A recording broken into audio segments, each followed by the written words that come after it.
मुंबईतील बँड्रा जिल्हाधिकारी कार्यालयाच्या बाहेर बजरंग दलाचं सध्या आंदोलन सुरू आहे। हा आंदोलन लव जिहाद, लँड जिहाद आणि आयटी जिहादच्या विरोधात आणि या आंदोलनात सध्या महिला मोठ्या संख्येने सहभागी झाले आहेत। तुम्ही आंदोलन करत आहेत, काय तुमचा मुद्दा आहे, काय मागणी? बघा, एक विषय आहे, त्यांच्या मुलींना फतवा निघाला की बुरके घालायला लावतात आणि आमच्या मुलींबरोबर जिहाद होतोय।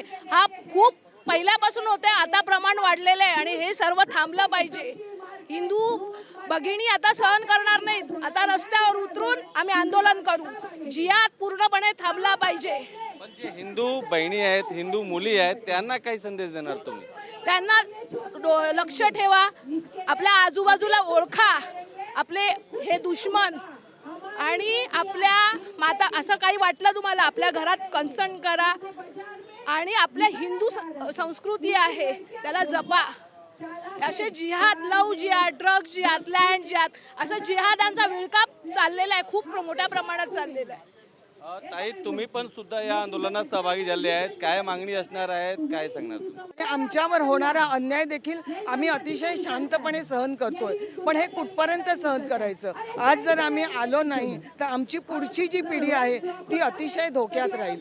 त्यामुळे आम्हाला आक्रमकता येत नाही हा चुकीचा समज आहे। वेळ मिळाली, वेळ जर पडली तर आपला हिंदू समाज जर सरस्वतीचा पूजक आहे तो उद्या दुर्गा म्हणून सुद्धा तो रस्त्यावर उतरेल आणि आपला जो धर्म आहे तो आम्ही जपू। नक्कीच अनेक हिंदू नेते पण या आंदोलनात सहभागी झाले आहेत, तुम्ही पण या आंदोलनामध्ये सहभागी झाले आहेत, बरेच महिला पण आहे, काय मागणी असणार आहे तुमच्या, काय सांगणार? बघा, ह्या आंदोलनाची मागणी फक्त हेच आहे की आमची आई बहीण हे सुरक्षित राहायला पाहिजे, हेच मागणीसाठी आम्ही इथे आलेलो आहे।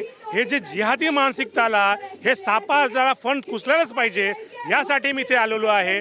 शासनाने सांगितलं की तुम्ही कारवाई, या तर तुम्ही कारवाई करा ना, तर आम्हाला मोकळे करा। दोनच शासनाचा पर्याय आहे, जर शासनाने कारवाई केला तर योग्य आहे, नाही केला तर आम्ही कारवाई करू। 100% प्रकारे तुम्ही कारवाई करणार? चोपणार त्यांना, 100% चोपणार त्या जिहादी लोकांना, जे आमच्या आई बहिणीचा अंगावर आणणार त्यांना सोडणार का आम्ही? 100% चोपणार। पण सध्या प्रत्येक ठिकाणी असं लव जिहाद सारखं प्रकरण सुरू आहे, कुठे कुठे तुम्ही जाणार आहे? बघा, हिंदू जगेगा तो विश्व जगेगा, फक्त हे राजू चौबे आपला नाही, लोक जागरूक झालेले। जेव्हा हिंदू जागरूक होईल तेव्हा ते पडणार, हे जिहादी 100% पडणार आहे। व्हिडिओ जर्नलिस्ट अजय मोहितेसह गोविंद ठाकूर, TV9 मराठी, मुंबई।